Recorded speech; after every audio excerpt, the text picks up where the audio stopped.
Subscribe to Chug Chow wherever you get your podcasts or visit chugandchow.com. Welcome to Chug Chow. This is the podcast that takes you off the interstate and into America's most authentic culinary corners. I'm Todd Newton, author of the book Chug Chow, the Tattooed Traveler's 50 Favorite Dive Bars and Food Joints across America. Thank you very much for subscribing to the podcast. You can see videos of many of these destinations, as well as order your copy of Chug Chow at chugandchow.com. Today, we are trading highway billboards for handwritten chalkboard menus, swapping chain restaurants for places where the bartender knows your name by your second visit. You know, roadside legends whispered about in gas station conversations, the "you've got to try this place" spots that make detours worth every dusty mile. And we're going to put some dust on your car on this episode because we're climbing 6,000 feet into Arizona's Bradshaw Mountains to belly up to the bar at the Crown King Saloon, a century-old watering hole that literally traveled piece by piece from one ghost town to another. You won't find the Crown King Saloon on any food delivery app. You won't see it featured in glossy travel magazines. But when you taste one of those perfectly grilled burgers or enjoy an ice-cold craft beer, they taste even better knowing that you've earned it by navigating 27 miles of switchback dirt roads. The Crown King Saloon is farm-to-table's rebellious cousin. Call it mind-to-mouth dining, where the atmosphere is as carefully curated as any James Beard winner, just with more cowboy boots and considerably more character. As I mentioned, the old mining town of Crown King, Arizona, sits high in the Bradshaw Mountains, where ponderosa pines replace desert saguaros, and summer temperatures drop 30 degrees from those found in Phoenix below. With barely 133 residents calling it home, this former boomtown seems an unlikely place to house the oldest continuously operated saloon in the state of Arizona. Yet the Crown King Saloon has been serving cold drinks and hot meals for over a century, making it a genuine frontier survivor in a landscape littered with ghost towns. Crown King is named after the Crown King Mine, though the name was shortened to Crown King in 1888. Back in its heyday, this mountain community was no sleepy village. By late 1897, Crown King Mine had a post office, a company store, several saloons, 2 Chinese restaurants, and a feed yard. Like many Arizona mining camps of the era, Crown King was a rough and tumble place where saloons and gambling halls and rowdy brothels were standard fixtures that served miners flush with gold and silver from the surrounding claims. The Crown King Saloon itself began life in the 1890s in nearby Oro Bell, another mining camp that has since vanished into history. A man named John Ravello, they called him Burro, ran the bordello and the saloon, and it was quite the popular place for women, cards, and drinks. But the saloon's true character was shaped by Tom Anderson, a Tennessee transplant who arrived in Arizona in 1897 and initially worked as a miner in the Crown King Mine. In 1916, he moved, or had the saloon moved, from Oro Bell to Crown King, where it stands today. Anderson literally relocated the building piece by piece, carefully reassembling his investment in what he saw as Crown King's more promising location. Now, this was no small undertaking in an era when Arizona's mining company was a lawless frontier. Survival often depended on grit and determination.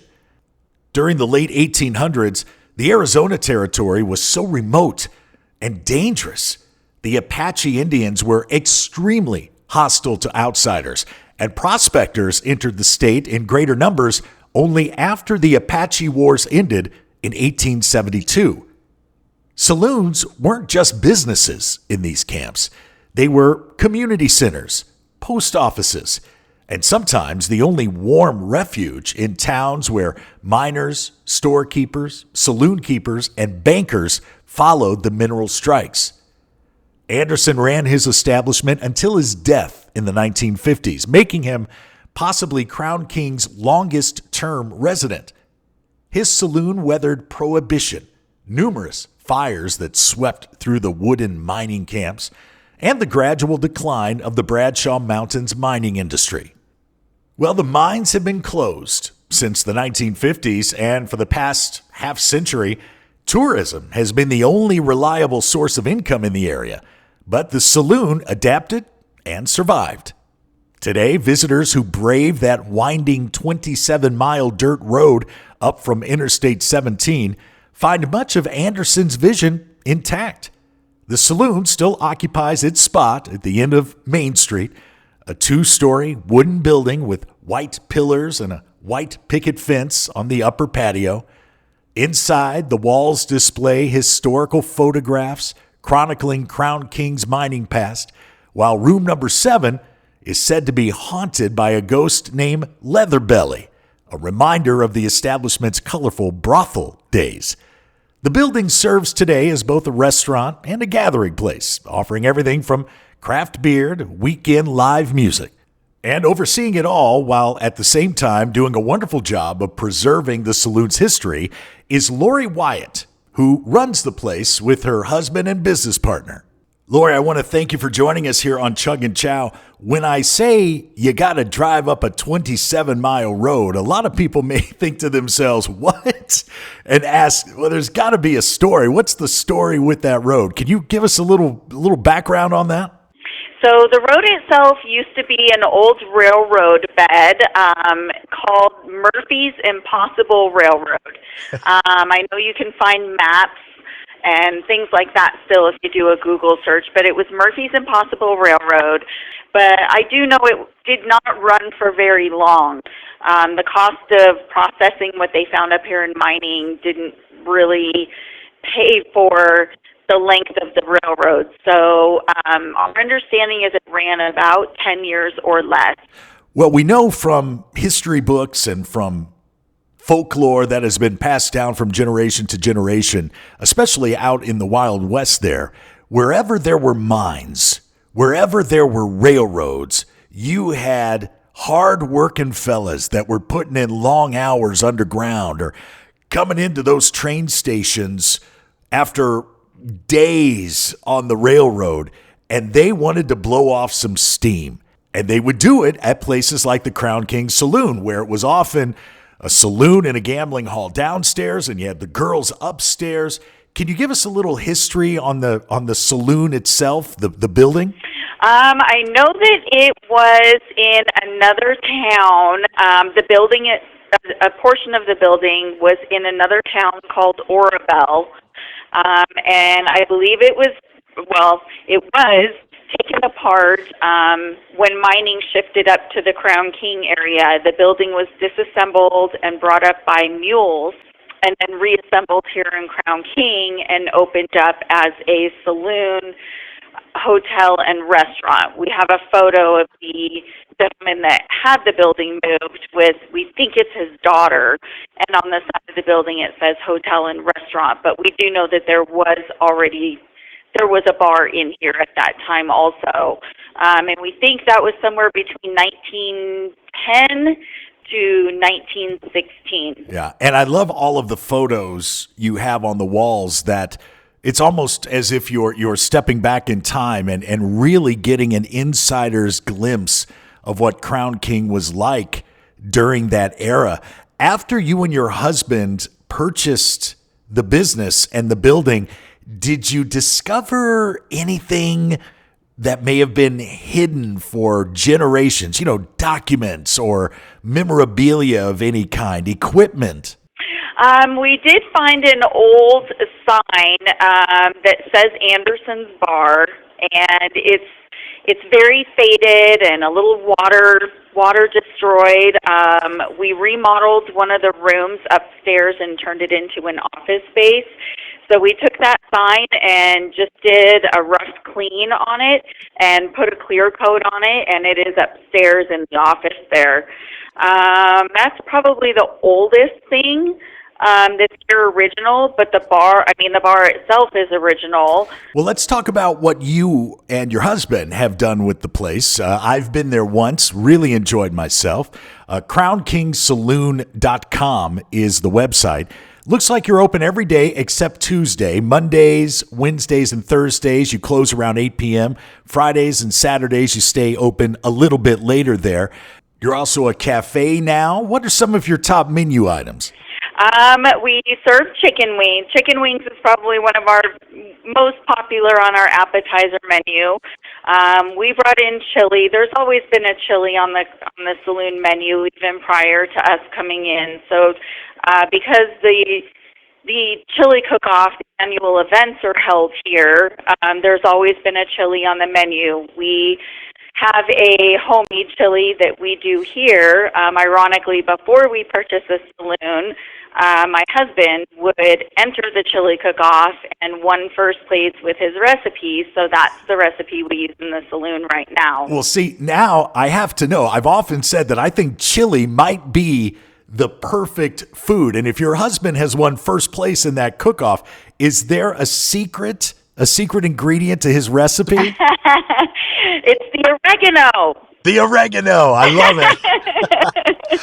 Lori, before I let you go, for folks that are listening maybe hundreds of miles from Crown King or just 85 miles away there in Phoenix, just a couple-hour drive to get to you, if they've never been to Crown King, with all of its Western history, we can research that and learn about that.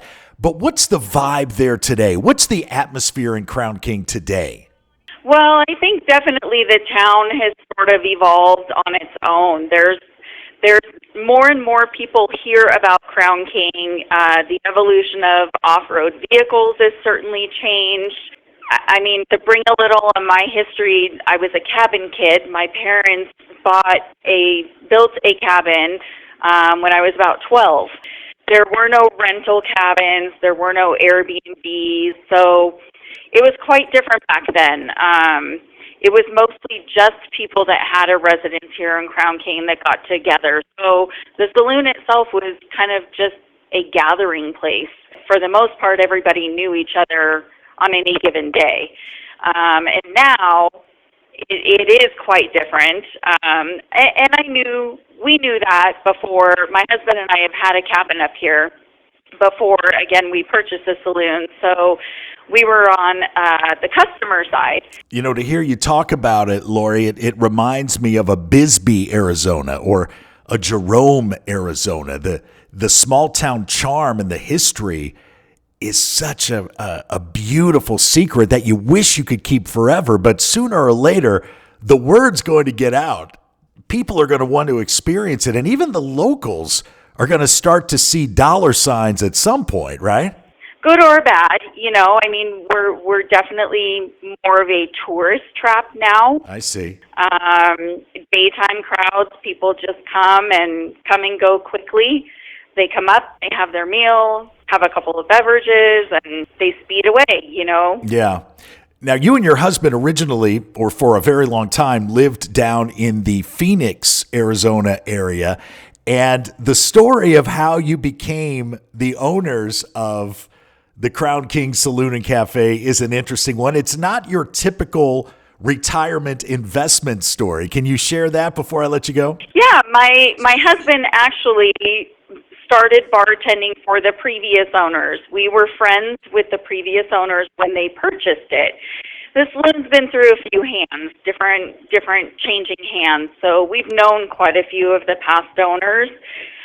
But when the most recent ones before us, we were already friends with them. Casey came in and was kind of helping them from day one. So when they were ready to sell, it was really just a conversation. is all. Huh. I mean, it wasn't a big, we love this place. We've always loved this place. It was an opportunity for them to us, end our careers in Phoenix, the big city, and be able to move to our cabin and make it our full-time home and work here. And so that's how we ended up here. See, that's my kind of business deal. Let's shake on it. Let's have a drink to celebrate and begin this new chapter. Pretty fast, yeah.